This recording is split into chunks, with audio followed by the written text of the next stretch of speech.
Welcome back to the Webby O'Neill channel. Thanks for joining us for another video. And let's have it right, Reds. It doesn't look good for Leny Yoro. If you've seen them pictures out there, hobbling on crutches with a protective boot.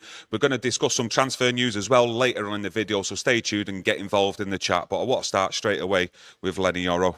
Well, after the Arsenal game, Erik ten Hag was asked about Leny Yoro.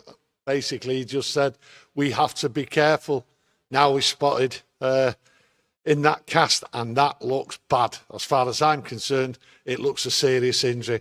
To me, what I find strange about it all is that up until now, there has been radio silence on this injury from Erik ten Hag and the club. That's what's strange about it, because that looks like a certain serious injury. Yeah, I'm just going to get it up there. Some of you might not have already seen the pictures of him hobbling on his crutches there, and you're looking at it, it doesn't look good. And I think we've all got our fingers crossed here that this is a precautionary measure. But looking at it, you wouldn't expect him to be ready for the start of the season. You say precautionary measure, it looks like a proper injury to me. Looking at that, will he be starting the season? Listen, pre-season, you always fear disruption. And obviously, injuries is the main concern. Your plans, fitness, everything with players, it can quickly turn into a nightmare. Now, you've got to look at it, and at that injury there with that film, is he ready? Certainly not for the Real Betis game. Liverpool game, very much doubt it. And then you've got Manchester City. So going forward, that injury is not just a major concern for Leny Yoro, it's a major concern for the team and how it's going to be set up. I think he was going to be a major fixture in the United team at the start of the season, and the plans seem to be disrupted and may even go pear-shaped if there's any more injuries. Yeah, I'm just hoping that it's not another pre-season injury jinx with Kobbie Mainoo last season and Tyrell Malacia as well. Let's hope it's nothing serious like any of them two injuries. Well, I hope not. I mean, I think we've escaped, really, with Højlund. He obviously dug his studs into the ground. There's no news on that, but he's not walking around like Leny Yoro is. So you can't really afford any more now. You've just got to hope, cross your fingers, that it is a precaution, but it doesn't look good on the eye. Certainly doesn't look good. And these two players, Højlund and Leny Yoro, are vital. They're right through the middle of the team. So the disruption is clearly there, and we don't want any more, certainly not any more injuries. Sending out an SOS to Harry Maguire. Harry will come charging down that path, come running out of that tunnel and going, I'm back, you can't do without me. I'm not down. Yeah. This is why I'm staying. Yeah. This is why I'm staying. I know I'm needed. That's Harry Maguire, He's got his heart, he's got his head there. So he'll be ready. And let's hope he pulls it off, because it looks like we're going to need him, especially on this, the next two games on this tour, and possibly the semi-final, at Wembley with Manchester City. Yeah, Community Shield. So Harry there is skipping along the road now, and he's like high-fiving everyone. He's just like a young kid now, ready to go. Yeah, ready to go again, just like his Sheffield United days. Yeah. But, looking at it, on the flip side of the coin, if this injury was to keep him out, let's say, for 2 months or more, do you think it'll push United's hand to go back into the transfer market for a right-sided centre-half? A lot of noise still around Ligt. Yeah, Ligt. Listen, Branthwaite's still there. At the end of the day, they have to look at it. Will he be ready for the start of the season? Yeah. How long will he be out for? That's the thing. Like I say, I go back. To me, it looks serious, and it looks as though this will impede what Erik ten Hag's plans are for the team. So they might have to go back. So we'll all keep an eye out for that. But at the moment in time, when you talk about transfers, we're bogged down in uncertainty with in the transfer market. And the last thing we want is the last day madness going in. It's just carnage. We can't have that. So really, a proper assessment, and probably that's why they've not spoken and come out and told people what's really going on. And they might still be assessing it and thinking, we might not have to panic here. He might be all right in 5 to 10 days. So let's hope it is that. Ines Fusher from our members club said Bruno had one of these casts on and he played a week later, last season. But I also remember Kobbie Mainoo having the same cast on, and he was out for at least a couple of months when he got injured against Real Madrid. Yeah, that's certainly. I think it was Casemiro, wasn't it, who fell on his leg or went in for a tackle at the same time? Well, that's the thing with Kobbie Mainoo, that was serious. But with Bruno, you have to remember Bruno, he's like the bionic man. He is. He's always getting knocked down, kicked, on the floor, screaming and bawling. I'm injured, I've broke my leg, I've done this, I've done that. Next thing you know, he's up. And I do remember him having a cast, to be honest with you, on his foot. And a week later, he was back. But I don't think this, looking at that picture of Leny Yoro, is a Bruno Fernandes. Yeah, Baz says from our members club, he says, such a shame this has happened. We don't want to panic buy, though, please. Assess the situation first. And common sense, are you? Yeah, no, we don't want to panic buy. Certainly not at the end of the transfer window. We certainly don't want. So this is why I'm saying it's just radio silence from United. So they're still assessing it, and they want to come out with an accurate commentary about what is really going on. Maybe they're waiting for the scans to come through, further scans, what they've done. So the medical side of it will be working on it. And then, unless there's actually some, don't get me wrong, I'm not a doctor, as you can tell, but maybe the bruising was too much, so they're waiting for that to die down to have further scans to find out the extent of an injury as well. So that boot is a precautionary measure. Yeah, when there's bruising and all that, they do have to wait till the swelling comes down. So, what can you say? Medical is medical. Your injury is your injury. And at the end of the day, we just want to know what's going on. And I'm sure Manchester United are sat round the table with the fingers crossed and praying that it's nothing serious. Yeah. Moving on to some news about Wan-Bissaka. We discussed him yesterday, but reports coming from Sky News have said that Wan-Bissaka is now close to agreeing a deal with West Ham United. It has been claimed that aspects of the deal have been agreed in principle, but work is still ongoing to finalise a fee and the structure of the deal. Yeah, I've no reason to doubt that the financial side of it between Wan-Bissaka and the club has long ago been satisfied between the two parties. What clearly is going on, and we did say it yesterday, is that it's the fee. West Ham are trying to steal him, and they're playing chicken with Man United. Man United want a certain fee. West Ham clearly don't want to pay that for a player who's just got a year on his contract left. So these are the games being played, and I'll reiterate, I do think it's a good move for Wan-Bissaka. He's clearly agreed terms and everything, and it's just the two clubs. This will go down to the wire, I think. West Ham will be playing chicken, and I think United in the end might have to buckle. But my preference, like I said yesterday, is I would prefer to keep Aaron Wan-Bissaka and let him walk out at the end of the year, because if United accept £10 million, I think it's worth keeping him for the £10 million. I've seen loan deals where we've paid... You mean for what it's worth, 10 million? Yeah. If it was like an offer of, like, let's say 25, 30 million, I'd definitely take that now. Snatch their hands off for it with a year left on his contract. But yeah, I do get what you mean. But then again, clubs are also looking at it financially, and they're keeping their eyes on what's being spent and what's not being spent as well. So, yeah, that's what West Ham are just pushing the limit on everything, to be honest. Do you think they're pushing it because they know maybe Aaron Wan-Bissaka wants to move to West Ham, so they're going in with that low ball offer? No, I think they're just shoving it up United. I don't think it's to do with the low ball. I think they're just saying, nah, we're not paying your prices. This is the market. He's got 1 year of his contract. Who do you think you are? Yeah. They're giving it a bit. Listen, there's been loads of carnage with transfers between Manchester United and West Ham, right? And they're just not being had over. They're saying, nah, we're not playing your game. Yeah, we had it last year, didn't we, with Scott McTominay, Harry Maguire as well, putting bids in. Did the actual bids go in officially for them? Well, United and West Ham were talking. So you let me know in the chat. And they were accepting any bid what came in, but Harry Maguire didn't want to go. And that's the case with Harry Maguire. So there is... He might be needed now. Yeah, we need Harry Maguire. That's the thing. He actually did say, I've got a future here at Manchester United, so you have next season, mate. I'm going to say something I've not said for quite a while. Don't go anywhere, Harry. Stay with us. We might need you. Yeah, I think we actually might do, but let's just hope, fingers crossed, like we keep saying, that the young kid there, Yoro, it's nothing serious and he gets back as soon as possible. I'm sure we'll all be keeping our fingers crossed. But Wan-Bissaka then, do you expect him then to leave? Yeah. Is he a certainty then for you? 100%. 100%. The deal will be done, and it might even go down to the wire. And £10 million, I think at the end of the day, United will have to accept that. I'm not happy at that. I think he's worth more than the £15 million United are actually putting up there to the media. That's what they want. I think he's worth 20 million, 25 million. But the problem with that valuation is always there's 1 year on the contract, and that takes a hefty chunk off it. But it's down to United here. It's United's fault, I believe, for quite a while now. I've seen it last year, seen it throughout the season.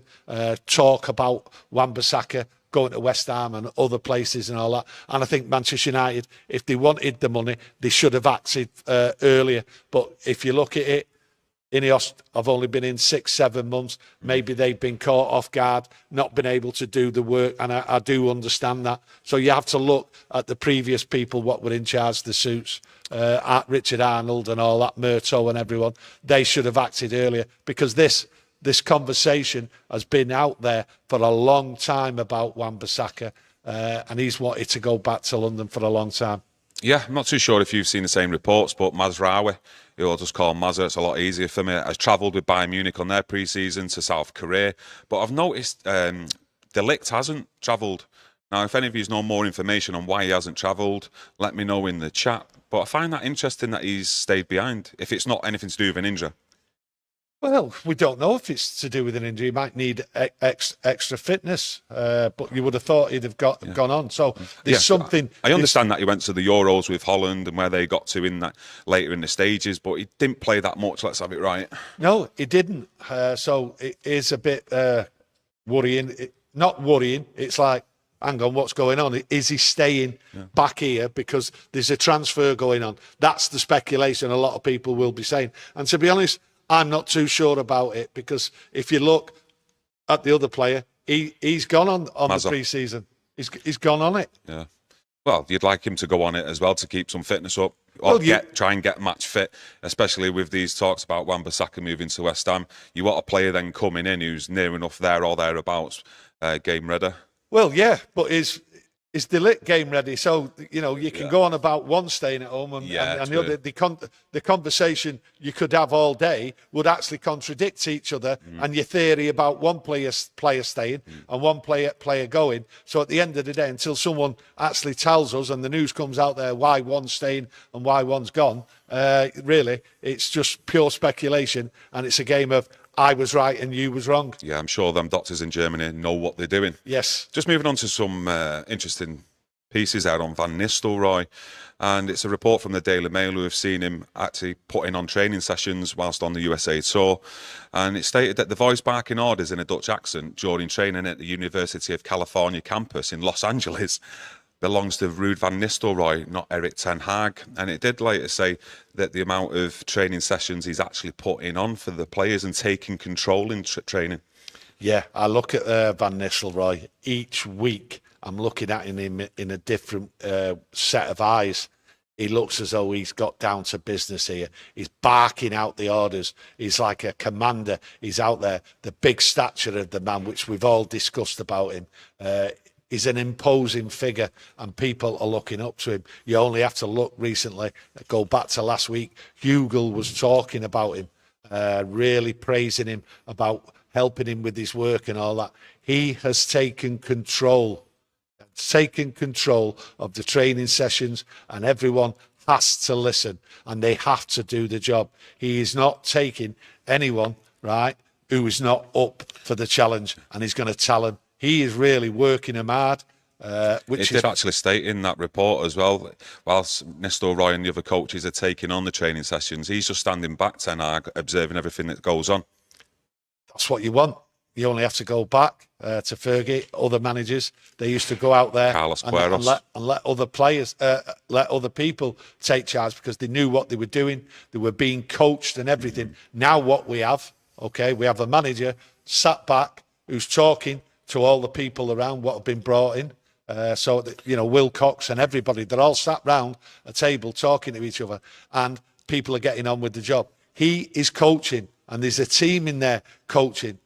So it can only benefit going forward now, and put the past behind us about what's gone on. The right team is in place, and he's leading it, Van Nistelrooy, and it's great to see. Yeah, Green Banana, welcome to our members club. Much appreciated, mate. Thank you. Do you think it's Erik ten Hag as well, still giving the instructions to the coaches like Hacker and Nistelrooy of what he wants in the training session, or do you think he is just sitting back, letting them get on with it and bringing fresh ideas? No, I think what it is, everyone's putting into what's going on. Everyone's having an input, okay? There is no one sort of saying my way or the highway. I think everyone is working together and sort of like sitting down and saying, right, I need to do this. And they're getting on with it. And there's no interference from Ten Hag, and there's no interference from anyone else to Ten Hag. I think everyone has got an input, right, which is good. And then what I think what you generally see, right, is where they sit down and analyse what's going on.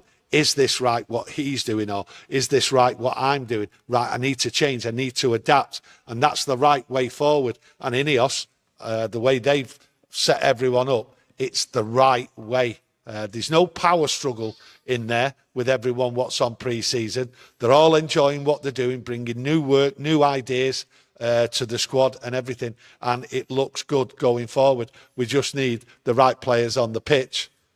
Yeah, he also had a big input from what I've seen in articles this morning on the kid Obi Martin coming for Manchester United. I don't think anything's official yet with him, but I did see articles where he sat down with him and explained like a clear pathway into the first team for him and his development. Well, that has got to be music to any young kid's ears coming in. So he must really highly rate him and explain to him, this is what you're going to do. I'm going to set you on the path to that first team. So at the end of the day, the kids looked at it and gone, you know what? I'm playing here. I want to play for Manchester United. I trust Ruud van Nistelrooy. You cannot argue, okay, any more than that a young kid now trusts the man in charge. And it looks like Ruud van Nistelrooy is the man in charge taking people forward. We had a lot of problems. Everyone said it basically on our YouTube channel last season that, you know, with the forward situation, it was the wide players not getting enough crosses in, and you wouldn't want anyone better to be teaching them wide players exactly where they need to put the ball in that penalty area. Listen, Ruud was brilliant at running onto the ball coming over the top, the ball coming from wide, always there, ready to anticipate it. He was just like one of the best at it. So at the end of the day, he knows what a centre forward needs. Now, what you have to sort of discuss is, will that be the tactics? Okay, will tactics change for different games, different opponents and everything? But the thing is, he's there and he's going to get them wingers crossing the ball early. And that's what he wanted. Yeah, Yarley from our members club says Leny Yoro could be out for 3 to 6 weeks with injury. And I think that's come from a Twitter account inside United. I think he was posting quite a bit last season, I think, that Twitter account. And he was there or thereabouts with a lot of stuff he was coming out with, but I didn't actually think he was continuing the Twitter account, to be honest with you, mate. So let's hope it's nothing too serious. Let's hope it is just 2 weeks, 3 weeks, and it's nothing where you're looking at more 2 months plus. Well, this is the problem, what I said at the start of the video. It's strange that United have kept radio silence, and rumours like this, it may be right what he's saying, okay? But the thing is, it does us no good. What we need is United to come out and break that radio silence, because it is a worry. Now, is there a reason why it's a radio silence? Is it because the injury is bad and they're now looking at a centre-half and they don't want to be had over and pay a United tax because they're desperate for a centre-half for the start of the season? That's what might be happening. That's pure speculation from my point. But, hey, these things happen. Yeah, they do happen. A lot of speculation, with you using that term, is around Scott McTominay as well. We had a bit of a chat with him, with everyone else out there yesterday. Is this another player you expect to leave Manchester United, or do you just don't think he wants to leave, Scott?